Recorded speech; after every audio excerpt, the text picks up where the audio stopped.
is John Seeger, and I'm the Chief Scientific Officer for Epidemiology at Optum, and this is a course about propensity scores in pharmacoepidemiology. And my co-presenter virtually is Jeremy Rassin from Aetion. These are my disclosures, and these are disclosures for Jeremy. So I'd like to start by introducing propensity scores. And to do that, I want to talk about causality. This is from a textbook by Ken Rothman and Sandra Greenland, where they talk about cause. And they say cause of a disease is an event, condition, or characteristic that preceded the disease event and without which the disease event would either have occurred earlier, would not have occurred at all, or would have occurred at some other time. So this is the idea that a cause is something that when you change whatever it is that's the cause, you also change the outcome. And the point is that it's awfully difficult to make a causal assessment from an individual case. You have a case, a patient took drug A and had outcome X. What you can't tell from that information is if outcome X was influenced, was caused by that drug. And to be able to answer the question of whether drug A caused or altered the outcome X in patient number one, you have to do what's called resolving the counterfactual. You say patient number one took drug A, had outcome X, but what would have happened if, counter to fact, the patient had taken drug B? So in effect, you take patient under drug A, and then you see what outcome they have, and then you rewind time and look at patient number one again, but this time under drug B, and see what outcome they have there. And in that setting, you can make a pretty strong inference about whether drug A influenced the outcome.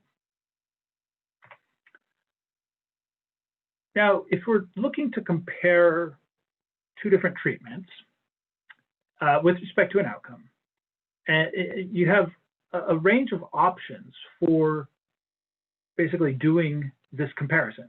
One is using that time machine example as I went through on the previous slide.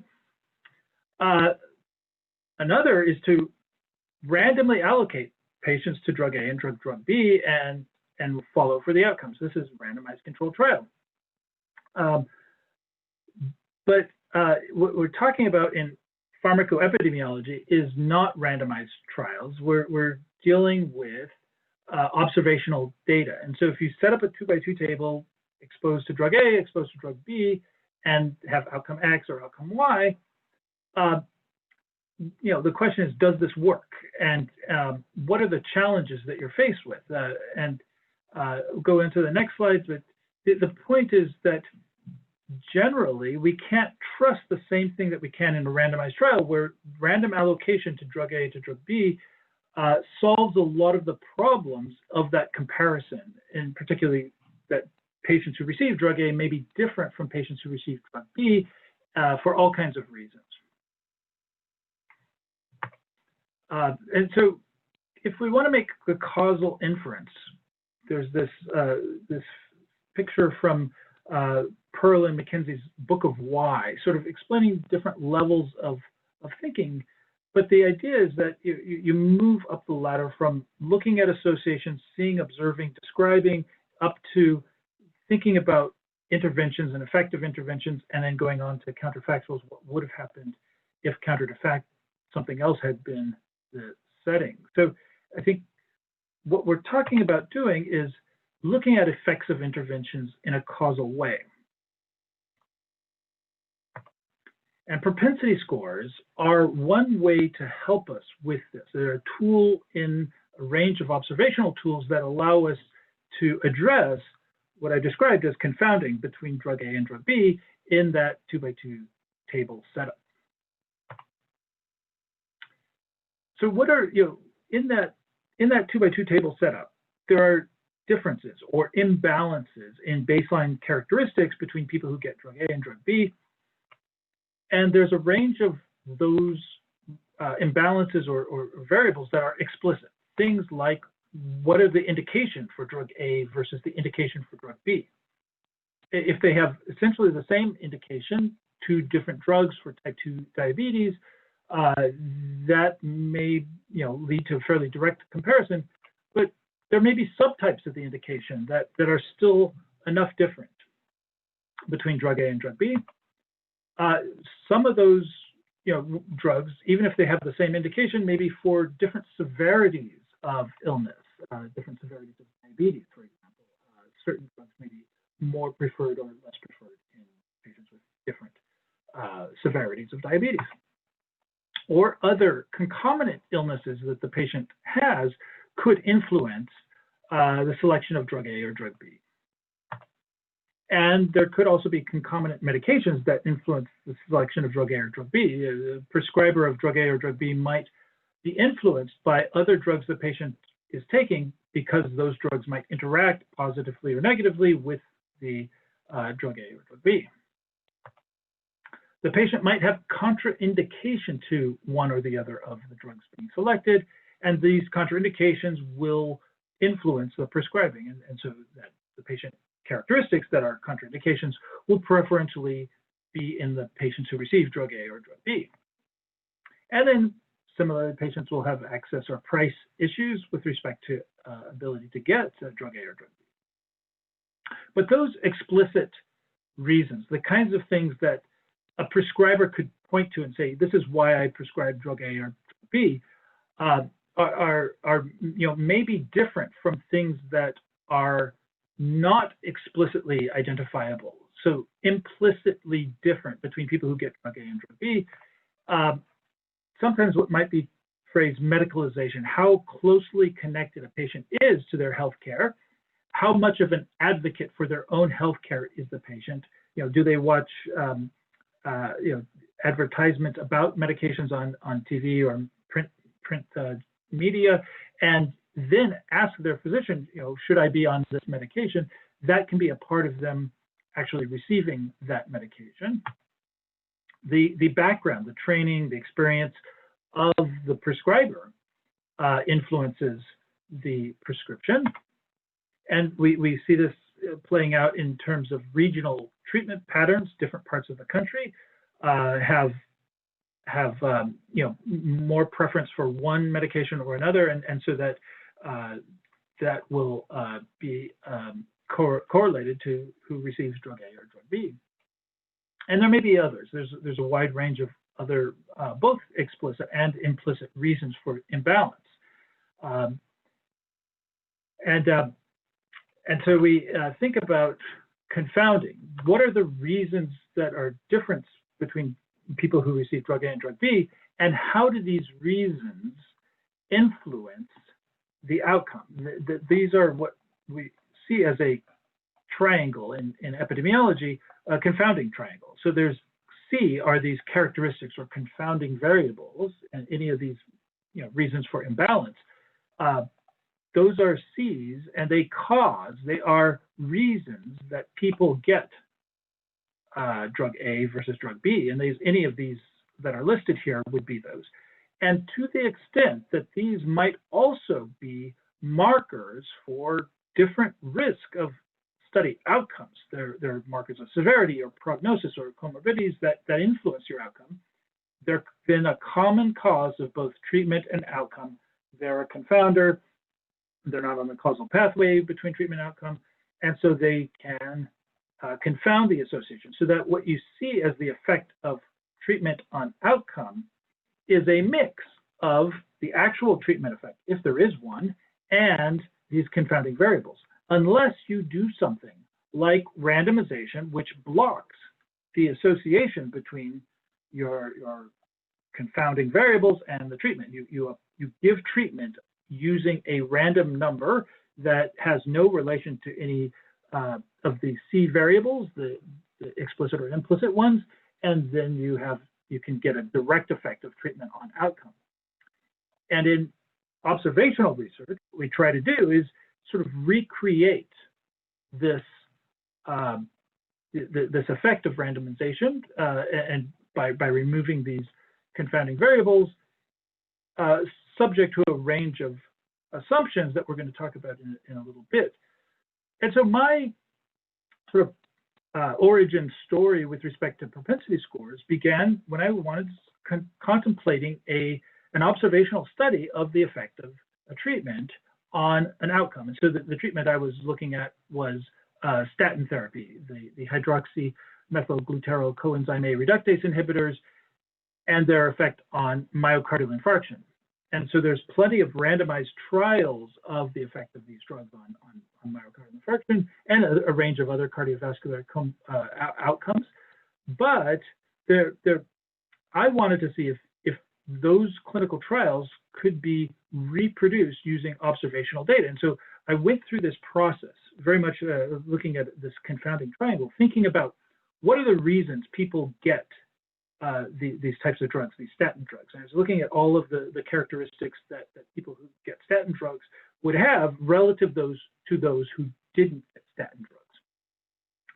And I was starting to put together variables, and it turned out to be a pretty long list. And this is pretty typical of medications that it's not just that they're prescribed to older people. It's not just that they're prescribed more to people who have diabetes or to people who have higher blood pressure. A whole range of reasons that drugs get prescribed, and so that there ended up being a long list of variables on sort of the explicit and implicit list that I was creating in my study protocol, and that led me to one of the problems that propensity scores seek to solve. So we'll get to that in a bit. So if we can't randomize, so why can't we randomize? Well, there's a whole range of reasons, but the typical ones are that it takes time and cost to randomly allocate patients, that you have to enroll patients and then follow them. There may be ethical considerations, and sometimes it's not even necessary. There's dramatic effects or clear physiology. Example of is maybe insulin in the setting of diabetes, but a lot of times, and that's the whole reason for coming to this conference on pharmacoepidemiology, we don't need to randomize. Physicians will vary pretty widely sometimes in treatment selection, even when patients seemingly have a clear indication for the treatment choice. And so that natural variation we can use to draw inferences about the effects of medications.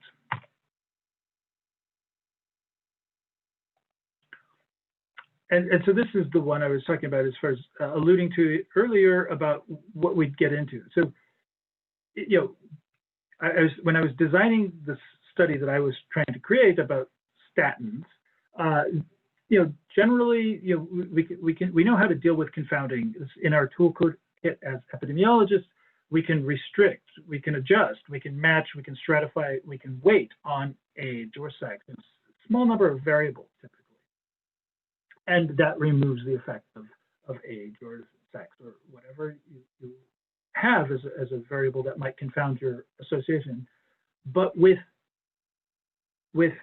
drugs, as I was saying, there's a lot of reasons for imbalance, and many of those reasons then are also related to outcomes, so they're essentially all potential confounders. So how can we conduct a study where we balance on a lot of different confounders? One way is to match patients. So for everyone who gets statin drug, who has a set of characteristics, who's a male, age 45, a smoker with hypertension, you find a non-statin user who has the same characteristics. And this is a process called exhaustive matching. That is, you match on every single characteristic, and it starts breaking down pretty quickly. And I'll talk about why it breaks down. If you look at what I have as an example here, where we have age in 10 categories of age. We have sex, 2 categories, and then 5 different prior diagnoses, diabetes, hypertension. Each yes, no, I have it or I don't.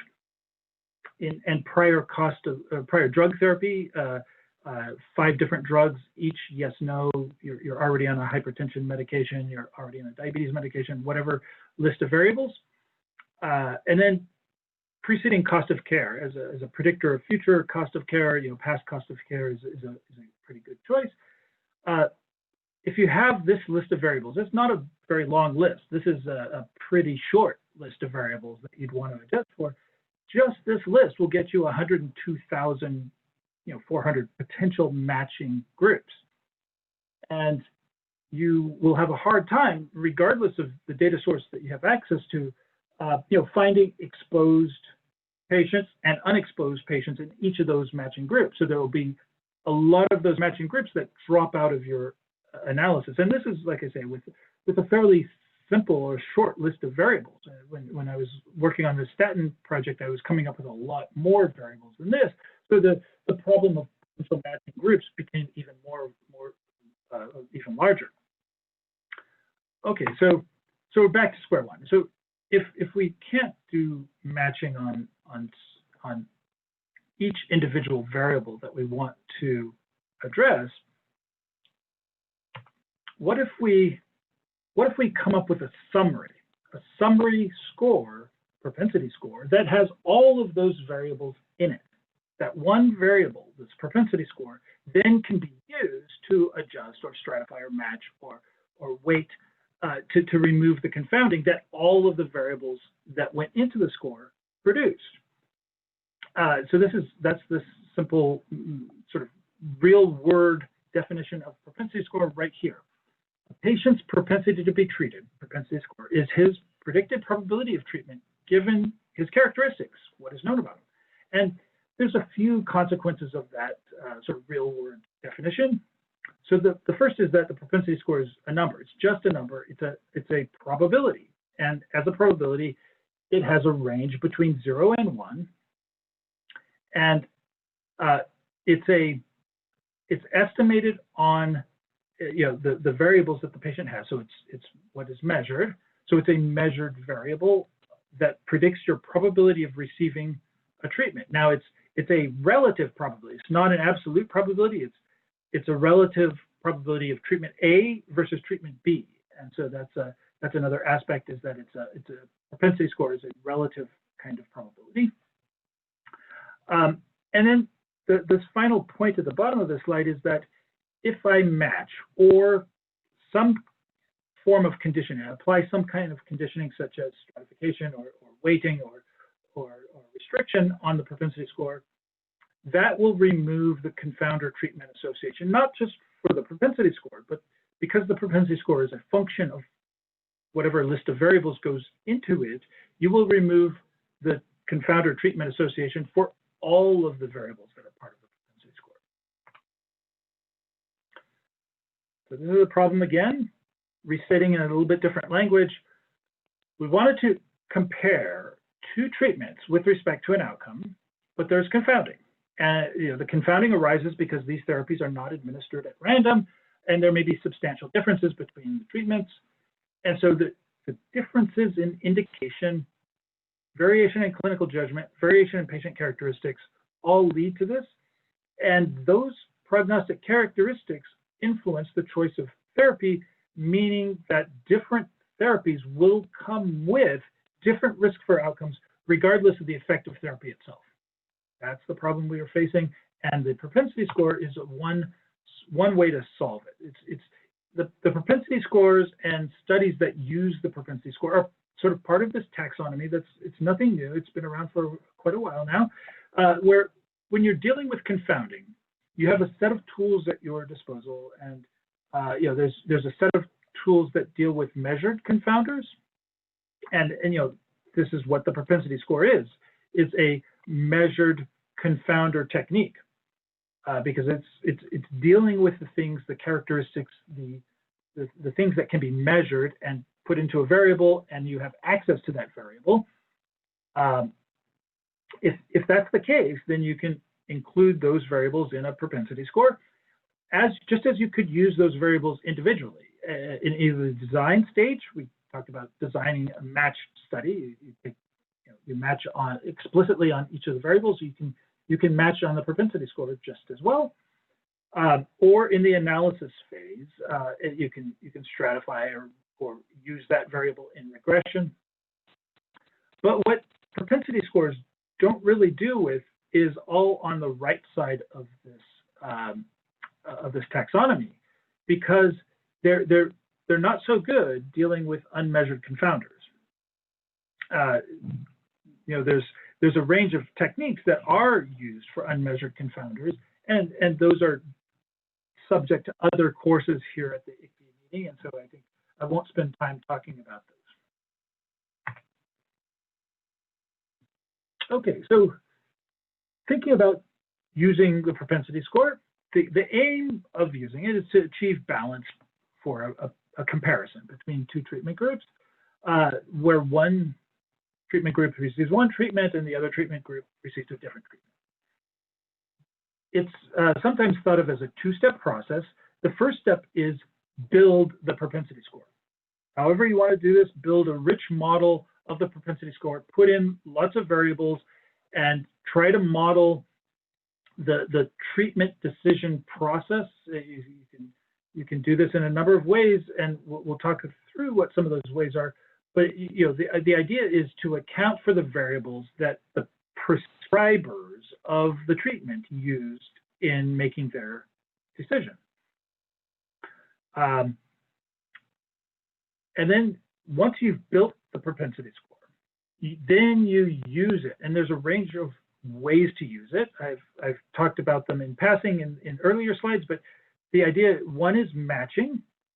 You can also stratify. You can stratify your population into quantiles, such as quintiles or quartiles, whatever quantile you want for your population, and that stratification also works to account for confounding in the same way. Restriction on the propensity score can be used. Adjustment, putting the propensity score in the multivariable model or in a model that only has the exposure variable and the propensity score in it. And you can weight. There's a range of different weighting schemes that you can apply to the propensity score: inverse probability of treatment weighting, SMR weighting, and some others that will re-weight your populations based on the propensity score. So to go through the ways to use the propensity score, we're going to use this example of celecoxib, and so this is the example that is based on a study done by my colleague Jeremy Rassin. And what celecoxib is an alternative to the non-selective, non-steroidal anti-inflammatory drugs, and it's typically used because it has been shown to have lower occurrence of gastrointestinal bleeding and other, especially gastrointestinal adverse events. And so here's some brief results from a study comparing celecoxib users versus non-steroidal anti-inflammatory drugs, the non-selective ones, for the outcome of GI bleeding. This is data that's coming from a large US database. Okay, let's go to the next slide. So, starting off, just looking at the landscape of what do people who receive celecoxib look like, and what do people who receive non-steroidal anti-inflammatory drugs look like? And then based on that descriptive analysis, we'd say, well, what confounders might we expect to encounter? You can think of some a priori ones, such as, given that celecoxib would be used, it's indicated for for providing pain relief, but producing less GI adverse events, it might be used in people who have previously experienced GI adverse events, or people for whom those previous GI events or for whom a new GI event might be problematic. So older patients, more frail patients. And so you can think of a priori a few reasons that there might be differences, and maybe expect to see that in a tabulation. And so that's what I have on the next slide. So this is real data. First of all, you can see a large number of celecoxib users, 103,000, and 1.8 million users of diclofenac or ibuprofen, so non-selective, non-steroidal anti-inflammatory drugs. But look at the age. I mean, right off, you're seeing some of the things that we hypothesized in advance, that people who get celecoxib tend to be older. than people who get the non-selective ones. Percent female, it's higher for the non-selective non-steroidals.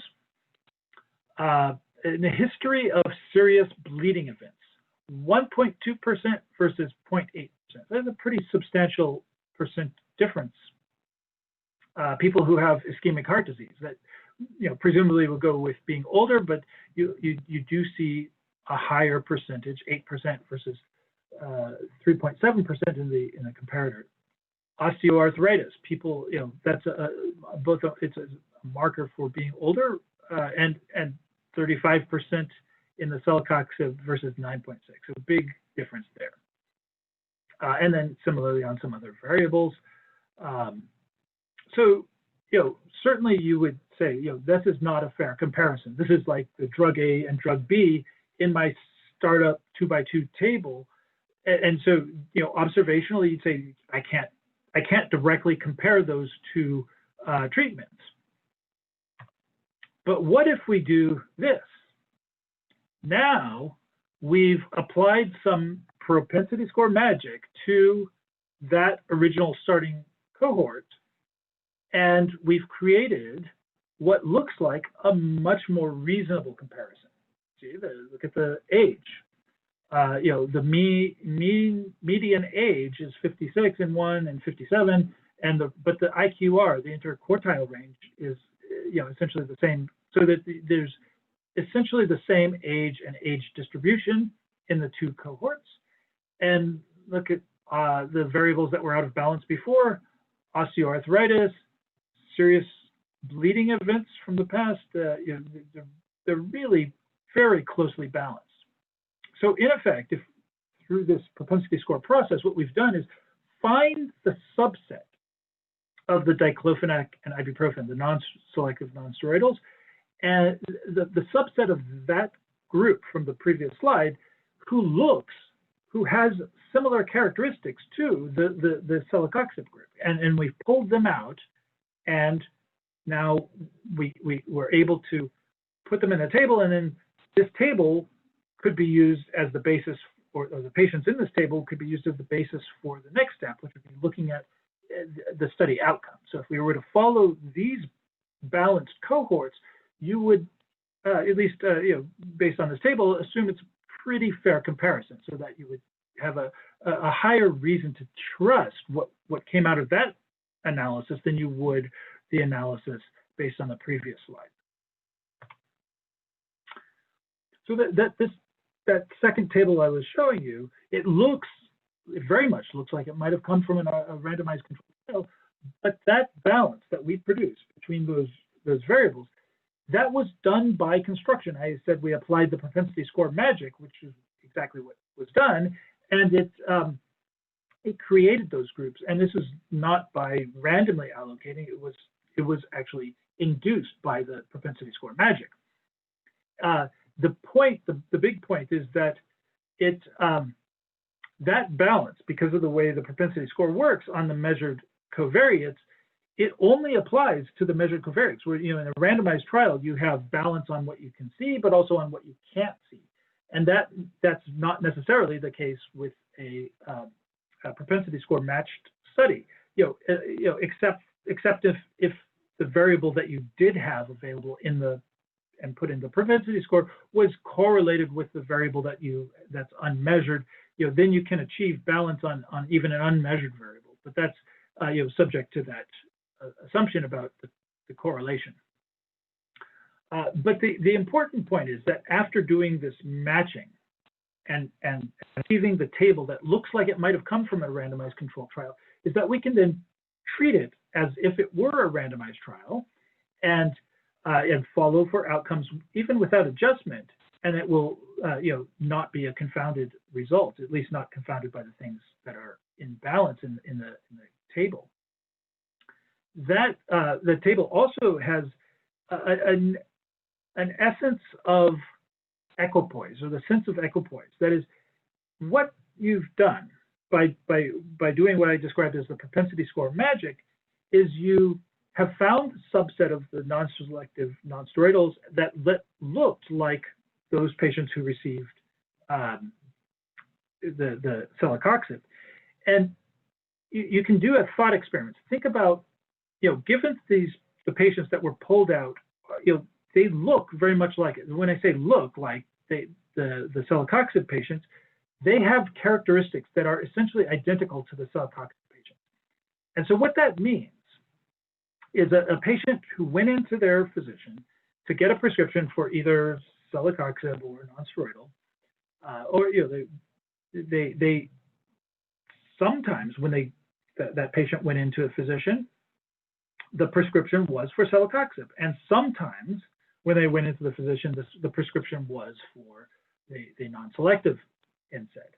And so that's equipoise. That is, it's an empirically identified form of equipoise where we use the data to find the subset of patients that look the same, but some receive the drug A and some receive drug B. And so that would only happen if sometimes a prescriber or sometimes a prescriber would prescribe drug A and sometimes prescriber would prescribe drug B to patients that have the same clinical characteristics, which is a part of the definition then of equipoise. All right, so the propensity score was initially developed by Rosenbaum and Rubin, and there was a paper from 1983 outlining it, and this where they define it as this predicted probability. That's a one-dimensional summary. It's a single variable that collapses multiple variables, multidimensional covariates, and this is the key part: is that when the propensity score is balanced across the treated and comparison groups, celecoxib and non-selective nonsteroidals, the distribution of all the covariates are balanced in expectation across the two groups as well. And that's the magic of the propensity score, is that it will, you balance this one variable, and it has the effect of balancing potentially dozens of variables. There's some, pretty, a full set of theory underlying the propensity score. I don't want to spend a lot of time on it now, but really you have this treatment effect, tau, and it can be expressed as a difference in expected outcome in people who have treatment 1 versus treatment 0. And so you can look at difference, you can look at a ratio of effects, and you get the treatment effect. And so that's what we're trying to estimate. Is celecoxib better or worse or no different from non-selective non-steroidal anti-inflammatory drugs? And so you compare the outcomes of patients who receive celecoxib and patients who receive non-steroidals. And so if in a randomized trial, treatment assignment Z, you randomly allocate people to celecoxib or non-steroidals, that's going to be independent. That's what that sign is, independent of the outcome, conditional on covariates.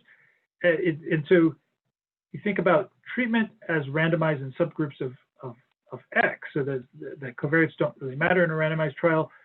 And so if you condition on X, the set of variables that are your covariates, or a function of them, that's what E of X is, the propensity score, then you can recreate the effect of treatment. And so this is the key part, though, is if that set of covariates, your variable X, or this vector X that has lots of covariates in it, if that fully describes the treatment selection process, that is, there's no unmeasured confounding, no missing variables from your set of covariates, then you can reproduce the situation like a randomized trial, make treatment assignment or treatment selection independent of the outcome given that set of covariates, and so that then the outcomes, that difference or ratio that you see is the same as what would have happened with under randomization. Okay, as I said before, this is the propensity score, if you match on that one score, you match on all the components of that score. Okay, so here's what, once you build a propensity score, and we'll get more into building a propensity score in the future, this is what you're likely to see. Some distribution of the propensity score, and the distribution of the propensity score differs between those who actually receive treatment, my blue line, and those who receive no treatment or receive the other treatment, treatment B. And that distribution reflects, there's no sort of ideal distribution. This is a hypothetical distribution. I just drew this to help illustrate what you might see. Every time I've done a propensity score study, and I've done hundreds and hundreds of them, you will see some different distribution. Now there's some common themes, but the distributions are just characteristics of the drug A and drug B that you're comparing. There's, because it's this relative probability, it's all about the, what is the predicted character, the characteristics that predict getting drug A relative to those who get drug B, and so it's no ideal propensity score distribution. But once you build a propensity score and can look at your distribution, I find this an incredibly useful diagnostic exercise, and so I do it on every propensity score study I do, is just to look at this distribution, because it tells you something about, okay, have I built my propensity score correctly? Do I see that people who actually receive the treatment tend to have a higher propensity score than people who don't receive the treatment? And it can also clue you into some problems that might arise from proceeding with your analysis. And those might be situations where there's essentially no overlap in the propensity score distribution. That's a big problem. We'll talk about it on a later slide. And it also lets you know how many people there are in the upper and lower tails. And we'll talk about the risks of looking at those people in the upper and lower tails, because the large area of equipoise tends to be in the middle part of the distribution, and it's hard to define it exactly. And there are some papers describing how to find an area of equipoise, the area of greatest uncertainty about benefit of treatment A and treatment B, and greatest empirical observation that there is uncertainty, because the prescribers display that uncertainty by prescribing differently for patients with very similar characteristics.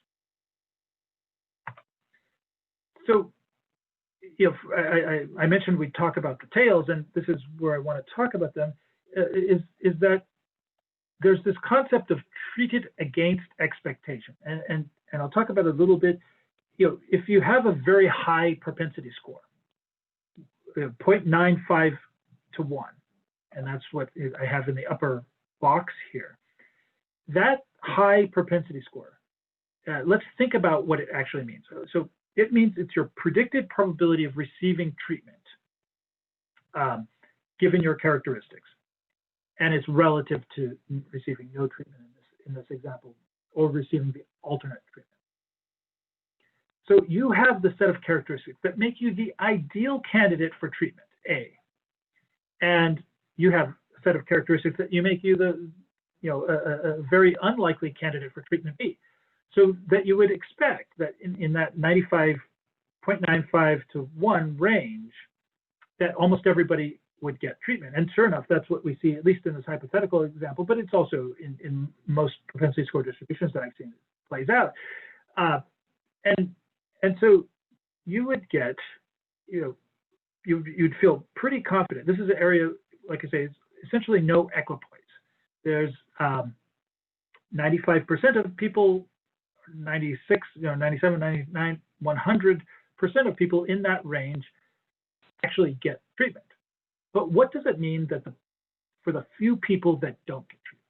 So that they have the characteristics that are exactly like a treated person would have, but they just didn't get treatment. It may mean that there's something you don't know about that person. Maybe, and when I say there's something you don't know about that person, There's something in that the data doesn't record about that person, and so you couldn't model it in the propensity score. And an example might be that the person actually has a contraindication that's not coded in your data set.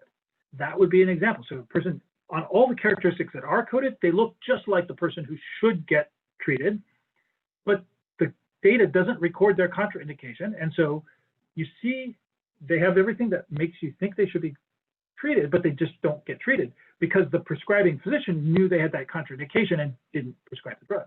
So that's one reason. Or the patient may actually be, an ideal candidate for the drug.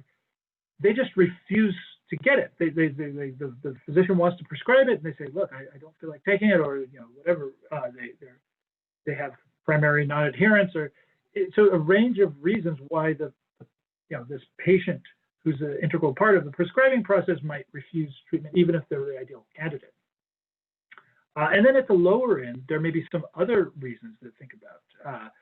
So let's talk briefly what the low end means. So 0 to 5, 0 to 0.05 on the propensity score distribution. These people have very low probability of receiving treatment. And we see in this figure, most people in this range don't get the treatment, but there might be a few people who actually do receive the treatment. What does it mean that a person has, looks like they are not even a candidate for the treatment, but they still get the treatment? There's a range of reasons here. And again, they mostly focus on things that the database may not capture. There's something you don't know about that patient, almost by definition. They might, they might be getting the drug for a different indication. Maybe the physician is saying, I've run out of treatment options for this patient, the standard treatment options, but let's try this drug. So it's kind of this last resort, well, we don't have anything else to try, let's try this drug. This patient doesn't look like the typical patient who should get this drug, but let's try it anyway. So that's one reason they might be in this very low probability, but still get the treatment. And, you could extend this to saying almost any off-label use of a drug could be, at the very low end of the propensity score. So they're receiving the treatment for some indication that's not part of the label. And there could be also other reasons that are unmeasured confounders potentially, when you're at the low end. And we have here a few of those that I've already talked through, so we don't need to spend time about this, but yeah, so contraindications, we've already talked about these last resort. The other is error. I mean, the errors can happen in both directions. But at the same time, those tails aren't necessarily error. Every distribution has some kind of tail, and part of it is just natural variation. So you always have to pay attention to whether you think it's natural variation or error or some other problem, such as not knowing something about the patient. But what I would say is that the tails tend to concentrate the problem reasons, something you don't know about the patients relative to the natural ones, whereas in the middle part of the distribution, the natural variation dominates. And I mentioned also, one of the diagnostics of the propensity score is looking at the distributions. And if you see a situation like scenario A on this slide, if you see a situation where the treated and the comparison group have very little overlap, that should tell you something. And maybe it should tell you to stop and not proceed with this analysis, because the propensity score distributions are telling us that these are two groups that are very different from one another, and that there's very little equipoise. And examples of treatment A or scenario A may be a situation where the drug A or the treated group, the blue line, has really a very different indication than the drug B, or untreated, or the red line, and so that if you compare these two, you have intractable confounding. That is and this is the essence of the word or the phrase confounding by indication, is this idea that if a group of people have the indication and a group of people don't have the indication, you won't be able to compare them very well, and this is an illustration of it. Scenarios B and C are also possible, and they represent differing amounts of overlap, and you certainly can draw inferences from these, but these are what I would say is distributions that are okay to move forward with your analysis, whereas scenario A is a big red flag to stop and reconsider what you're doing. Now, sometimes then I've actually run analyses and I've seen scenario A and it turned out to be artificial. And so there was something I could do to the propensity score to make it so that scenario A turned into a B or a C. And for the most part, that was a problem I created by including a variable in the propensity score that was in effect just a correlate of exposure, and in sort of acting as an instrumental variable. It was a variable that was correlated with exposure and probably was not a confounder. And so I didn't need to worry about it, but by putting it in the propensity score, I created artificial separation between the two groups I wanted to compare. And so the solution wasn't to either completely restructure the study so I'd be comparing different groups, or to find a different comparison group. The other is to just drop that variable from your propensity score. And that's what I did. I moved it from scenario A to more scenario B or C. So A, as I was outlining, represents really extensive selection of treatment, really extensive selection criteria that becomes problematic analytically when we go to use the propensity score. Scenario B is moderate selection, and then scenario C is little preference. And sometimes scenario C can happen also sort of artifactually compared to what it should be. And the scenario there would be if your data set does not have the data set that you're building the propensity score out of, if it does not have a variable that's actually an important contribution to the selection of treatment A and treatment B, if that variable is just not present in that data set, then you can end up with a situation like C, when the real situation should have been more like B or even A. And so that's, both the scenarios A and C, you really need to use external information to answer the question of, is this what I should have? And part of that external information is knowing about the indication of the two treatments you're looking to compare. If the expectation is that you should have very little difference, but you see a situation like A, that tells you something that's probably an error that was made in the variable selection or how you model the propensity score. And conversely, if you see a situation like C, but you expect that the two treatments should have been pretty different, should be given to pretty different patients, such as a scenario B or C, that tells you might be missing a variable. So these are important diagnostics, but they're important diagnostics that you have to use external information to answer, and not, there's no, the diagnostic itself doesn't tell you if it's present, if the distribution reflects an artificial situation. Okay, so we've talked a lot about propensity scores, and we haven't talked at all about how do you calculate or how do you estimate the propensity score, but it's really very straightforward. And so it's almost trivial, and so don't want to spend a lot of time talking about how to get the propensity score. It's mostly about what does it mean to have a propensity score and how do you use it. So it's just a predicted probability of treatment. You can obtain a predicted probability of treatment out of a logistic regression model.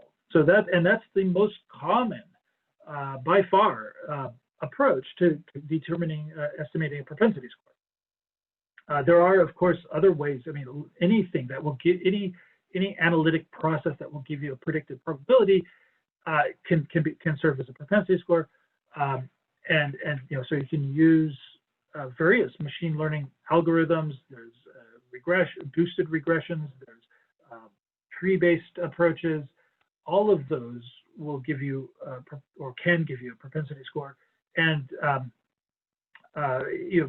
there have been sort of comparisons done between them, and in general, logistic regression works just fine, and so it's fairly straightforward to use, and so it's most commonly used. The major assumptions are that, of course, all variables that are predicted of treatment, all of the important confounders are included. So talk briefly about what happens if you don't include a confounding variable. You end up in a situation like scenario C when you should have been an A or B, or if you include a variable that's not a confounder, that's more like an instrument, then you might end up in situation A and not B or C.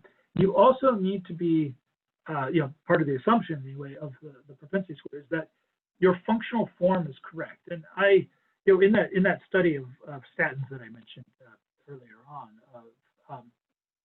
I learned this lesson, really early in my propensity score career, was thinking about age and some of the other continuous variables, because I had put them in the propensity score as single linear terms. And so I was working through the theory of the propensity score, and it was and so I built my propensity score with age as a single linear term, and then I did matching on the propensity score, and I looked at my table 1, the patient characteristics before matching, and then the patient characteristics after matching, and I was hoping to see something like we saw with the celecoxib table. That is, after propensity score matching, all of the variables seem to be balanced pretty well.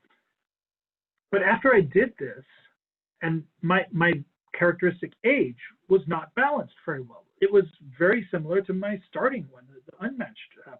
And I was thinking, gosh, how could this have been? I put in age to the propensity score, and the theory says if you put age in to the propensity score, and then you match on the propensity score, age should be pretty well balanced, and it wasn't. And I was wondering what happened, and then I realized I put in age as a single linear term. That assumes a straight line sort of association, and it goes up, could go up or go down, but it occurred to me that maybe it wasn't the association between age and starting statin therapy was nonlinear. And sure enough, after I broke age into categories and looked at the association by those categories, it was a nonlinear association. It was very easily solved by putting age in as both a linear term and a age squared. That solved it, but I could have done it as age category. So anyway, anything that's a linear term or a continuous variable you want to handle carefully in the propensity score, because it can lead you to actually not addressing the confounding, even if that variable's in the model. The SAS code for a propensity score model is really simple. You just model treatment and whatever your treatments are, treatment A, treatment B, as a function of age, sex, whatever variables that you wanted to put in, and then you output your from this model is an output data set that is PS model, and the predicted variable is the propensity score, and so that tells you, output a table that looks like this: treatment 1, treatment 2, and then all the characteristics, and then there's your PS. This is the predicted probability of receiving statin or celecoxib or whatever your comparison is. And so this is a propensity score generated by this little tiny bit of code. It can be done in R. I'm not an expert in R, but the code is also pretty simple. Okay, so we talked about this already.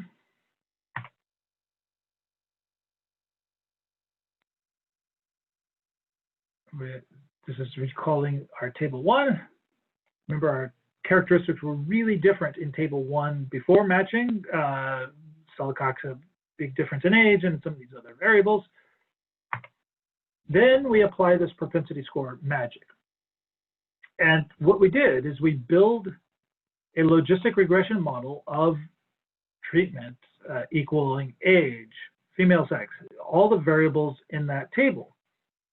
And that will give us predicted values. The age, this odds ratio of age, this is the odds ratio for each unit of age change.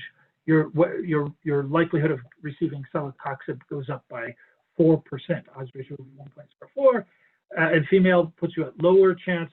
And these are consistent with what we saw in table 1, that these things that are sort of risk factors for receiving celecoxib, if you want to think about it that way, being on an anticoagulant, warfarin, puts you at higher risk of receiving celecoxib. And you can think through the clinician's decision-making process. You say, they would say, well, look, if this patient's already on warfarin as an anticoagulant and they develop a GI bleed, it'll be a lot worse. So let's put them on a drug, celecoxib, that is less likely to produce the GI bleed. And that's why we see this association. It shows up empirically in the data as a result of lots of decisions, sort of like I outlined. And then the propensity score is summarized for each patient based on all of their variables. It's just a prediction equation. Based on all these variables, they produce a score for each person, which is the summary of each of those contributions, all of the different variables that these people have. Then you can use the score. And so what you do is you do a matching, and there's all kinds of matching algorithms you can use to take a pool of patients who are treated and match them to a pool of patients who are treated differently or untreated based on a score, on a propensity score. And what it does is randomly selects treated patients and then just sort of passes through the untreated patients or the comparison patients and finds one that has a score within a specified caliper of the first one. And it makes the match. And you keep repeating that. You keep repeating that. You find one, take one person from the treated group, match them to the untreated comparison group. And you keep doing this over and over again. And you end up with a new pool of patients. That's the treated patients plus the comparison patients. And they have essentially the same propensity score distribution because you forced it to be that way through this matching process. And so this is the celecoxib data before matching on the propensity score. And you can see the two different distributions, the celecoxib in green at the bottom. And then after matching, the two are overlapping. You can't see these as two separate. Whatever you combine blue and green. Okay. So then you get this table after matching when you look at the characteristics of patients in that blue-green distribution. Now, of course, something was gained and something was lost in this matching process. We made a trade-off, and this is explicitly done, or it can be explicitly done by the investigator. Say, look, I want to have a balanced comparison, a fair comparison of treatment of celecoxib and the non-selective non-steroidals, and I'm okay with what I'm going to trade off, which is a lot of patients, right? Because I went from something like 1.8 million in the non-selective non-steroidal group to 103,000, so a huge drop in the number of subjects, but I gained the comparison being balanced. And so a lot of people might say, yeah, that was worth it. I increased my validity. I decreased maybe the precision of my estimate. Okay, so looking at, remembering celecoxib is prescribed to reduce the risk of GI bleeding. So what do we see? So if you do the analysis without any adjustment, just take the big cohort of non-selective non-steroidals and you compare them to the celecoxib initiators, you'll end up with an unadjusted or a crude comparison, and that unadjusted crude comparison gives you an odds ratio for the outcome for GI bleed of, or hazard ratio of 1.73. So increases your risk of GI bleed by 73%. But remember, this is This is in a drug that's supposed to decrease your risk, and we see an increased risk. Well, this is a situation where confounding is overwhelming the pharmacologic effect of the drug. And so what we need to do is make it a fair comparison. We'll adjust for agent X. Well, doesn't solve the problem. We still are pretty close to 1 or a little bit above 1. And if you do propensity score matching, build a propensity score with all those variables and end up with the match cohorts that we saw, you end up with an odds ratio of 0.83.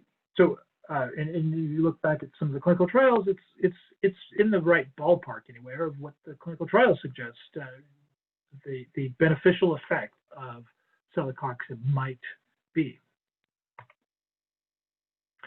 So one of the advantages, and this is a question that comes up a lot, is how many variables can I adjust for? How many variables can I account for? And I talked about my early on sort of revelation that I couldn't account for all the variables that I wanted to unless I collapsed them into this propensity score. And so this is a simulation study done by Cepeda and colleagues looking at logistic regression, doing logistic regression of the outcome. So this is, say, myocardial infarction or GI bleed as your outcome. How many variables can you adjust for if you're say looking at celecoxib relative to nonsteroidal? You can typically adjust, and the simulation studies seem to back this up, is that about seven outcome events are needed for every variable that you want to adjust for.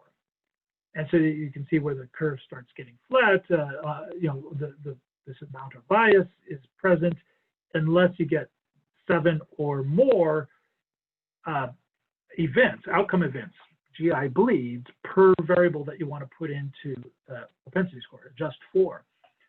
And then if you use a propensity score, though, you can achieve that with you're only putting one variable, the propensity score, in to account for confounding. You don't need that many outcome events. So the propensity score is the outcome, and so when exposure is common or prevalent, it's got lots and lots of people getting celecoxib and non-selective nonsteroidals, we can build them, but very few people have GI bleeds. So you can build a much richer model of exposure, predicting who gets nonsteroidal versus who gets celecoxib, than you can build of the outcome GI bleed. And this is a sort of mathematical foundation of situations where the propensity score has a real advantage over some of the traditional modeling approaches.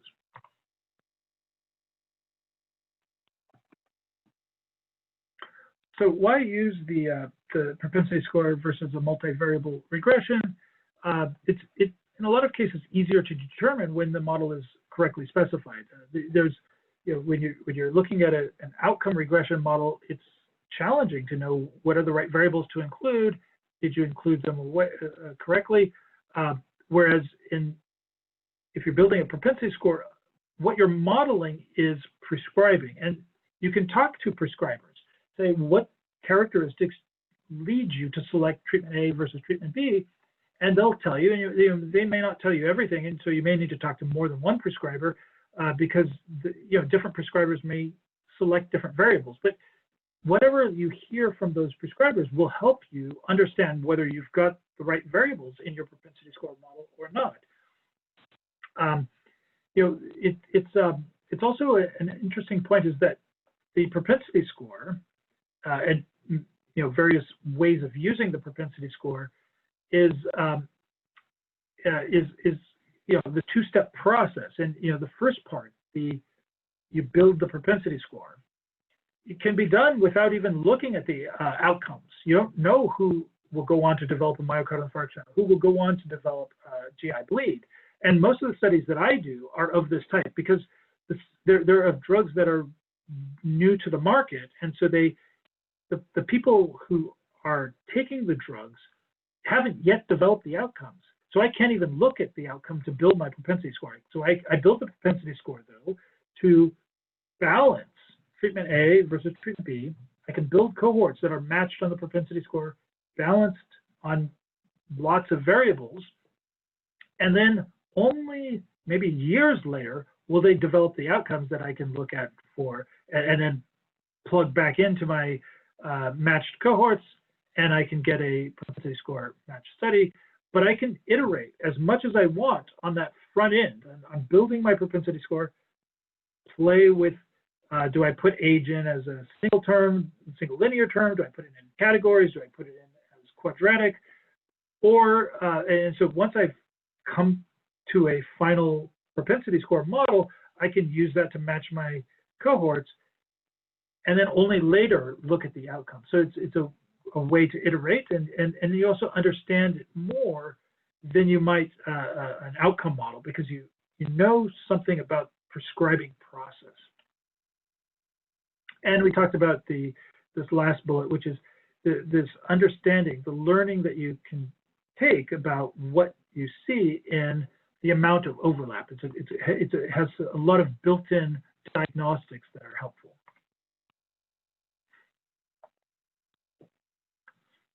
Okay, so then back to the confounding triangle, and remembering that if you're looking at confounders to treatment and treatment to outcome, that when you're thinking about that the number 7, if you're modeling treatment as a function of confounders, you'll be in a difficult situation if there's not a lot of people who receive treatment, because you can't build what we said was an advantage of propensity scores, the rich model accounting for lots of variables.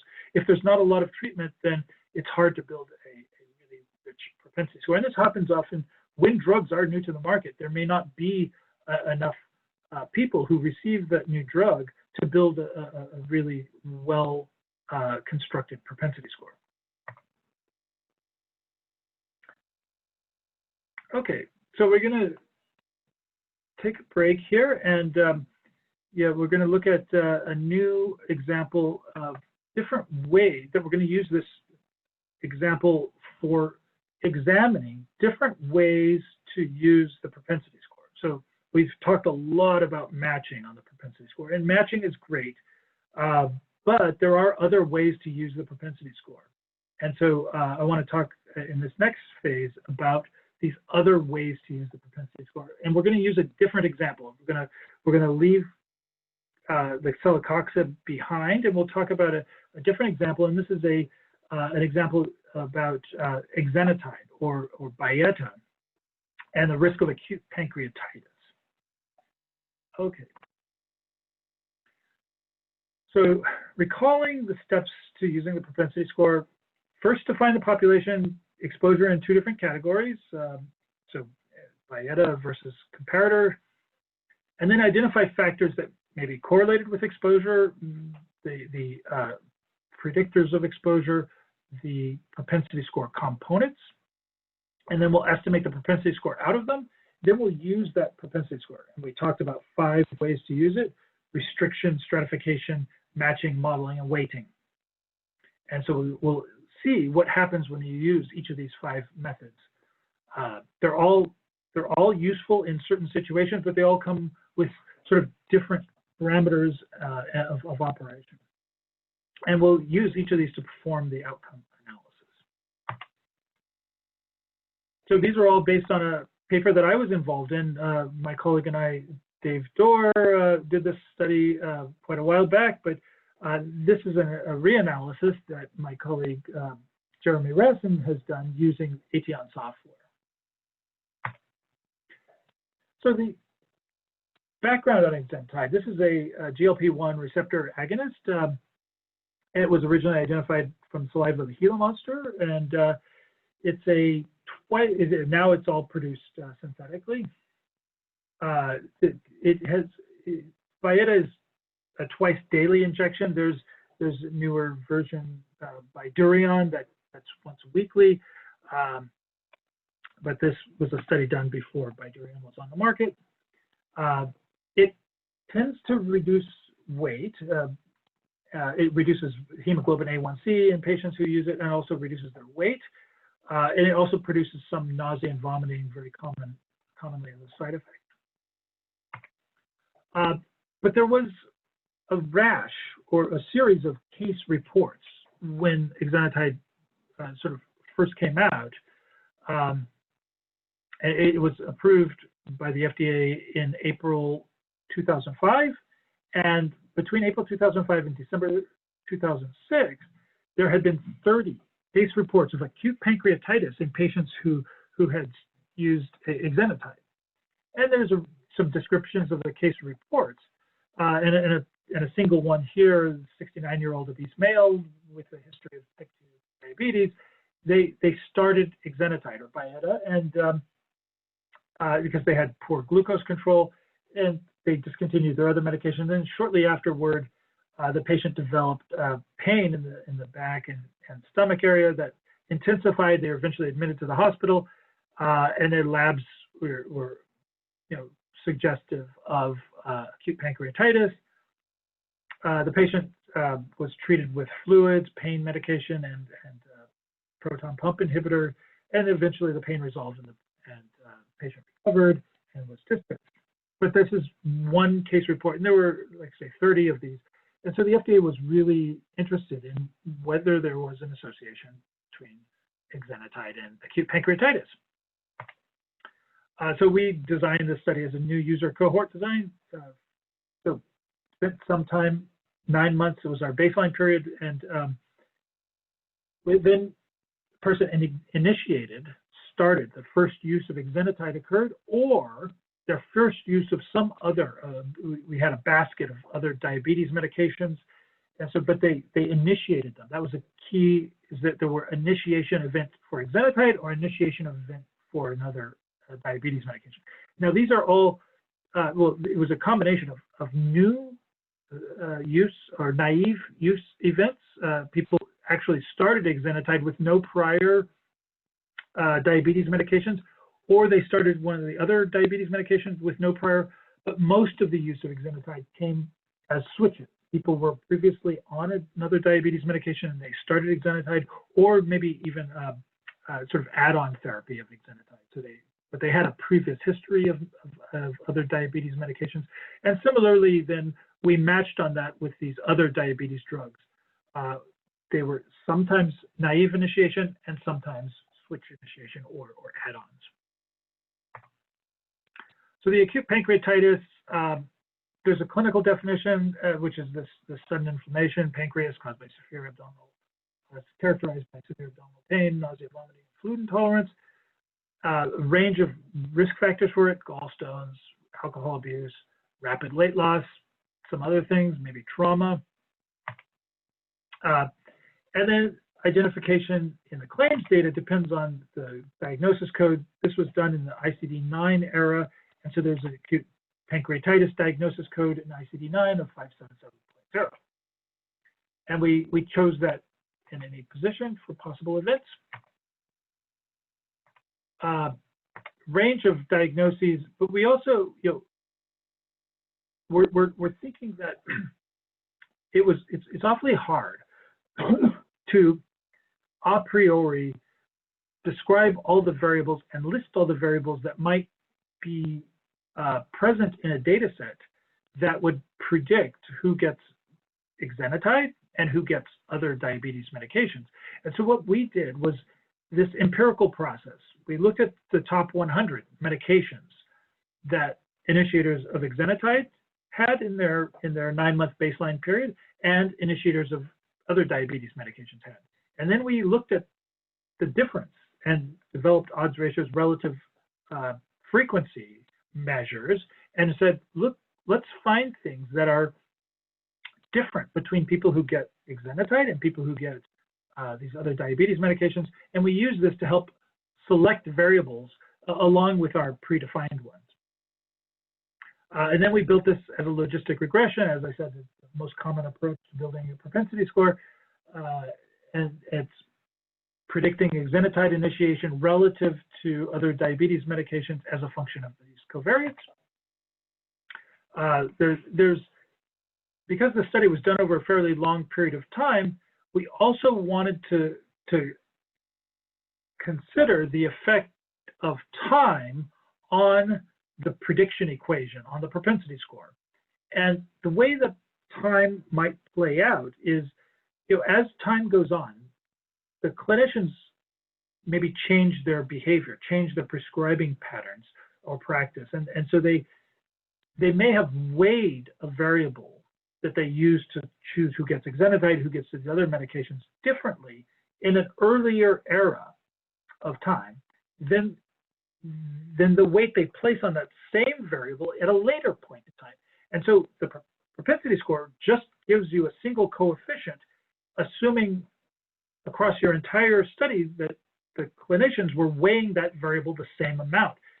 If you can't trust that assumption, it's important to put in some kind of interaction or accounting for calendar time and your weights on your propensity score. And that's what we did, was we created interaction terms between calendar time and 10 variables, the top 10, the 10 most predictive variables of exenatide initiation. We stopped at 10. If you want to go further, you can, or if you want to stop at 5, you can. It's a investigator choice. And then we forced in the pre-specified variables, and then we had a stepwise process for the top 100s. And those top 10 variables I've got some of them listed, here. Dispensing of metformin, which is kind of a marker for earlier stage diabetes, and that is going to be pretty strongly associated with getting, not getting exenatide, but getting one of the other diabetes medications, because a lot of times the person with diabetes will transition from metformin to a different diabetes drug, and maybe eventually they'll go to exenatide. At least this was back in the time the study was done. Costs and number of diagnoses, thiazolidinediones, and sulfonylureas, and hemoglobin A1C testing. So range of variables that are different between people who receive exenatide and people who receive these other diabetes medications. You see the numbers are on the top here: 25,000 exenatide initiators, 230,000 comparators, and then the characteristics you can see graphically how age is balanced and how sex is balanced. This is not very well balanced is the answer. They're pretty different, and the red bar versus the blue bars show how much different they are. The people who initiate exenatide, for example, had previous dispensings of diabetes medications a lot more than the people who initiate other diabetes medications. And that's consistent with exenatide being used later on in the typical diabetes medication. But remember what we were doing from our basket of other diabetes medications.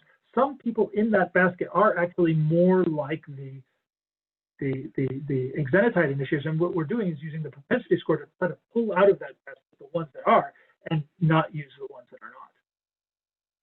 And then there's an interesting point about there are some other drugs that have been associated with acute pancreatitis, the so-called class 1 or class 2, and there are other kinds of categorization schemes of acute pancreatitis. And this, so that previous use of a drug that increases the risk of acute pancreatitis was actually more common among exenatide initiators. So these are people initiating exenatide, but they had prior use of a drug that may increase acute pancreatitis more frequently prior use. So here are propensity score distributions after building, when we built the propensity score, and you can see the exenatide, the thick black line, and the thin black line is the other diabetes medications. Following for the occurrence of acute pancreatitis, you see the red line is Byetta. So it looks like people are going on to develop acute pancreatitis more quickly. This is a survival curve, so time without acute pancreatitis, they decline more quickly than the black line, the other diabetes medication. But this is without any kind of adjustment. This is just following the full cohorts over time. And then if we do the propensity score matching, it looks like you're only seeing one distribution here, but there's actually two lines. And then when we follow this matched distribution, the propensity score matched cohorts, you end up with survival curves that are basically overlapping, suggesting there's no increased risk of acute pancreatitis with BIATA once you account for all the covariates that are different between BIATA users and comparators. And this was our paper. Okay, and so now we're moving to the Aetion platform. So move pretty quickly, but basically they found essentially the same thing we did, which was 203,000 or so patients that meet the criteria. There it is, 19,809 exenatide, 183,826 other diabetes medications, and you can see the characteristics are shown. So if you don't do any adjustment, just look at the rate ratio for acute pancreatitis. You see 126 cases of acute pancreatitis in the comparators, the other diabetes medication, and 16 among the exenatide. It gives you a rate ratio of 1.2. So 20% increase. Our survival curves suggested there was an increased risk, and it's 20%. Rate difference of 0.26. Okay, or hazard ratio 1.2. So that's unadjusted. That's not accounting for anything. If you adjust for lots of variables, you might end up with a hazard ratio that's essentially the same. It doesn't matter that what you adjust for. And this is the problem is you can't adjust for much because there's only 26 or only 16 acute pancreatitis cases in the exenatide group. That really limits the variables that you can adjust for. So if we build a propensity score, we'll maybe solve this problem. So we put in all these variables into the propensity score. This is sort of building up to the propensity score. We can see the effect of age. We can see the effect of region. People who have cholelithiasis or cholecystitis, variables that might increase your risk of acute pancreatitis.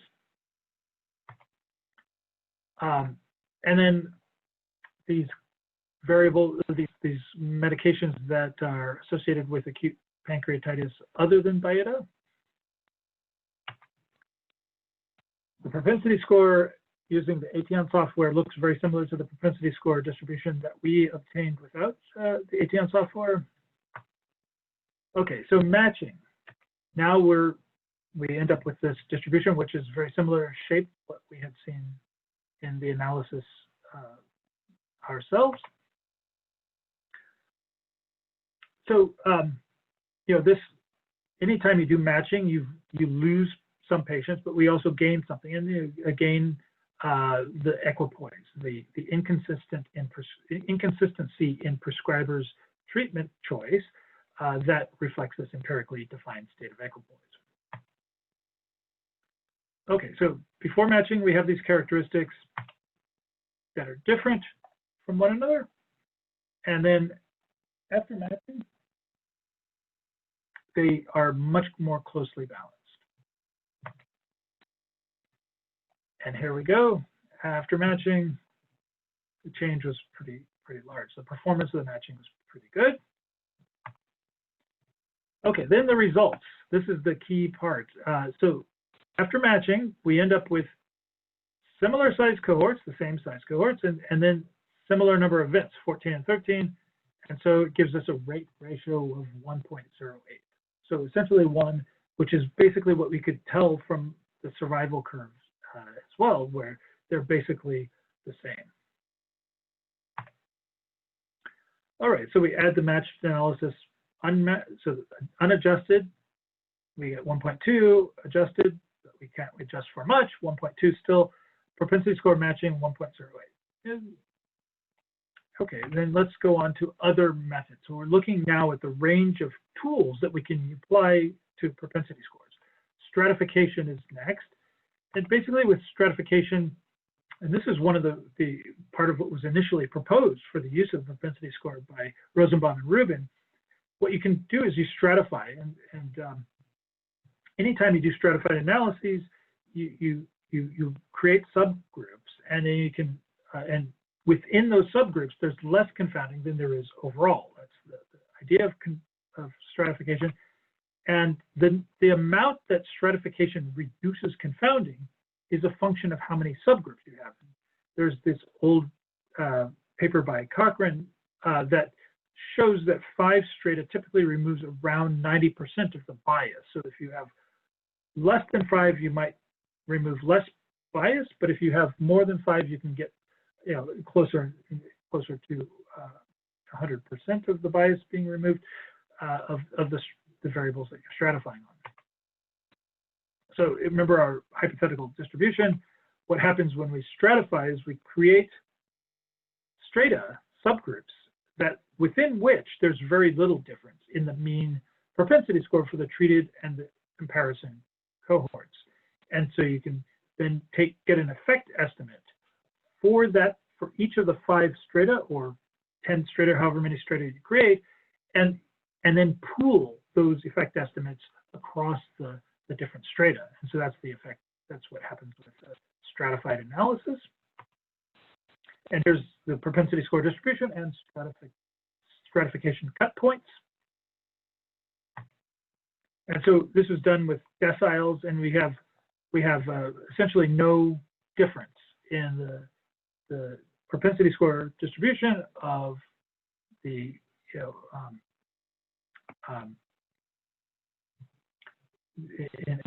in each of the subgroups, each of the 10 strata.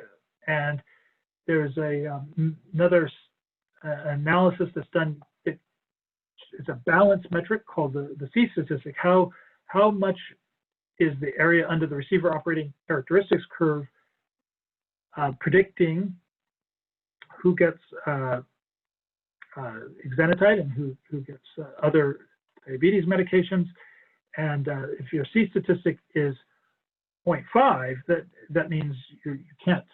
There's essentially random who is predicted to get one of those treatments or the other. And so what you're looking for, what we're hoping for, is that within each of these deciles of the propensity score, that the groups look so similar that the C statistic, there's nothing left to predict who gets exenatide and who gets the other diabetes medication. So the C statistics should all be close to 0.5.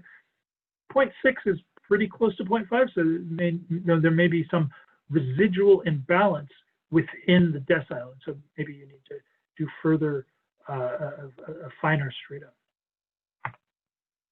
But the other problem is, remember, we only had a small number of outcome events, 16 cases of acute pancreatitis and exenatide. And so you actually have a hard time estimating rate ratio within each of the strata, even if you just use 10. So when we run the stratified analysis with deciles, in this exenatide example, we end up with a hazard ratio of 1.14. Okay, so another approach is trimming. And the idea of trimming is there's some area of the propensity score. Remember, we talked about it, the area of overlap. The propensity score is what might be thought of as the area of equipoise. And that's where there's the greatest uncertainty in terms of which treatment is better or worse than the other among prescribers. And so that prescribers sometimes go one way or the other. And so that's the area where you're drawing most of your inference from. And so there's an explicit way of getting at that, is to just trim out all of the propensity score, all of the patients in the propensity score distribution that is outside of some range. At one level, you could just trim completely the non-overlap, but you could go a little bit further. And one way of going a little bit further is what Till-Sturmer and colleagues have put together an approach where what they call asymmetric trimming, where you trim a little bit more at the low end for the treated patients. You can choose the first or the 2.5 or the 5th percentile of the treated. So that's the dotted black line or the dashed thick black line is the range that you cut off. So you cut that off at the low end, and at the high end, you base it on the untreated. And so you trim a little bit further in, and that helps concentrate your cohorts in that area of greatest equipoise. And so this is analysis Jeremy Rassin has run with the ATN software that suggests what we're talking about. And when you apply trimming, so trimming has the greatest effect typically where you're dealing with the stratification. So in stratification, sometimes the strata, especially the tails, have a lot of non-overlap, and so that by trimming you'll remove that, and then you can refocus your stratification on the area of equipoise, and that may give you a better estimate, as we see here. It gets closer anyway to the propensity score matched approach of 1 minus. So regression adjustment. Now, with regression adjustment, you put in your model, the outcome model this time. So this is an outcome model that I have shown here is logistic regression of the outcome, in this case, equals beta 0, the intercept, plus beta 1, your first term, which is the treatment, either or other diabetes medications, plus your second term is the, and that's all you put in the model. You don't put in age and sex, because those are all included in your propensity score. And when you run this, you're adjusting for all of them. There are all the other modeling assumptions that such as linearity of propensity score and outcome, and we don't know that, or logit linearity. So if you apply this exenatide model, you end up with a 0.88. Okay, and so that's the last approach to using the propensity score. This is an approach where you basically, weighting is standardization. We know how to do standardization from Epi 101. What you do is you have a run through a target population you want to apply the results to. You take specific rates and you apply them to the population in the other the stratum specific groups in the other population, and that gives you how many events should occur, and that helps you for that variable, whatever you stratify it on, in this case, age. Is very similar with the propensity score. One way of using one weighting scheme is the inverse probability weights. And so the idea is that you create a pseudo population that's a reweighted population where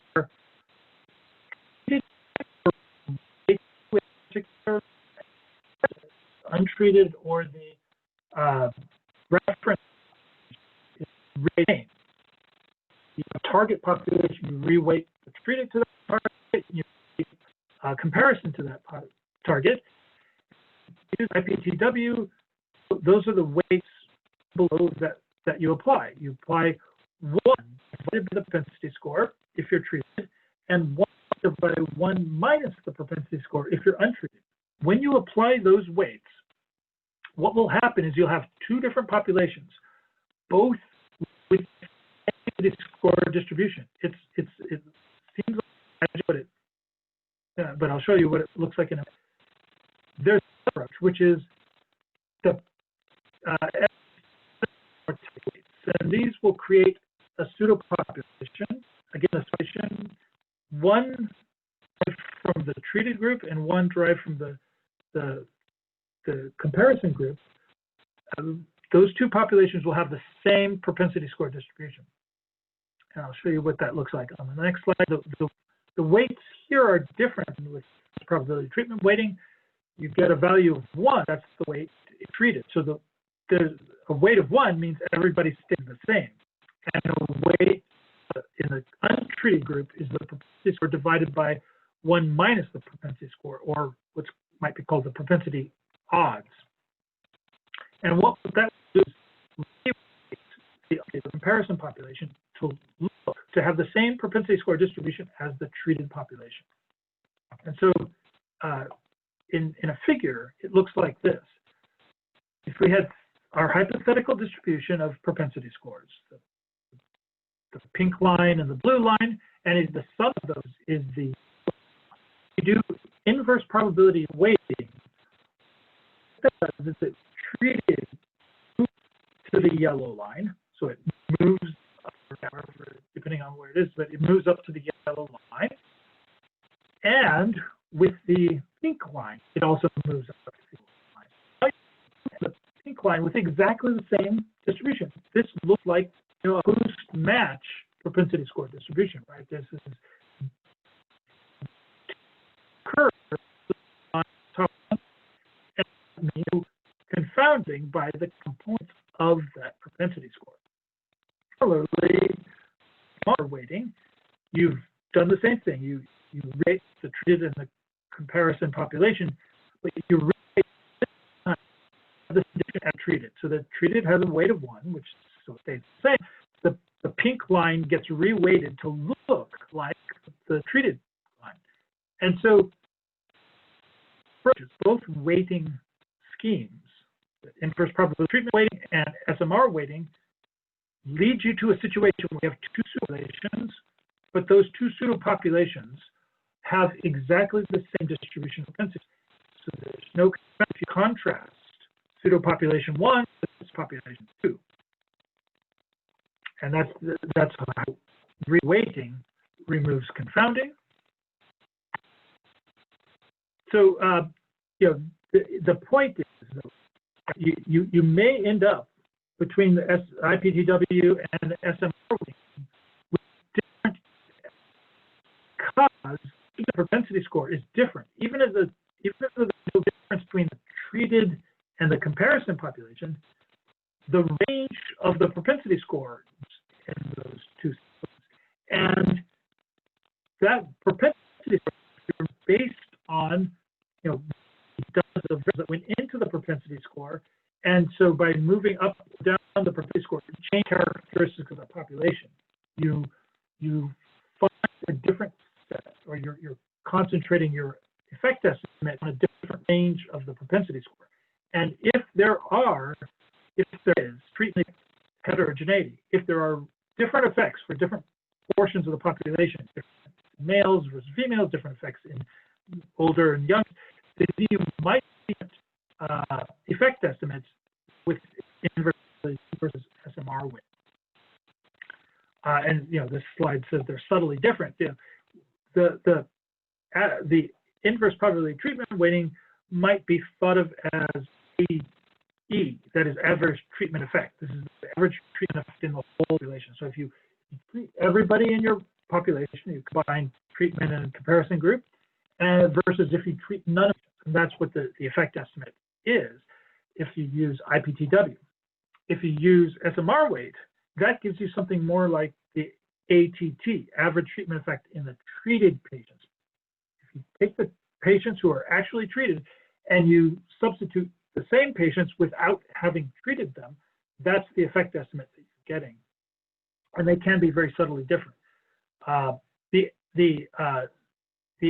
effect estimate that you get with matching is very close to the ATT, it's average treatment effect among the treated. It's like ATT for those who can be matched, is one way of thinking about it. So if we apply this, we get different methods. The matching is like the ATT, stratification is like ATE, keeps the whole population in there. Trimming gives you a mix. Regression, maybe more like ATE, it's the average treatment effect. And IPTW is ATE clearly, and ATT is SMR. If we apply these, we get somewhat different results. The IPTW, you get a hazard ratio of 0.75, SMR weighting 1.06. So anyway, the point is with these different ways of using the propensity score is not to generate a table like this and then choose the estimate you want and say, this is what I'm going to go with.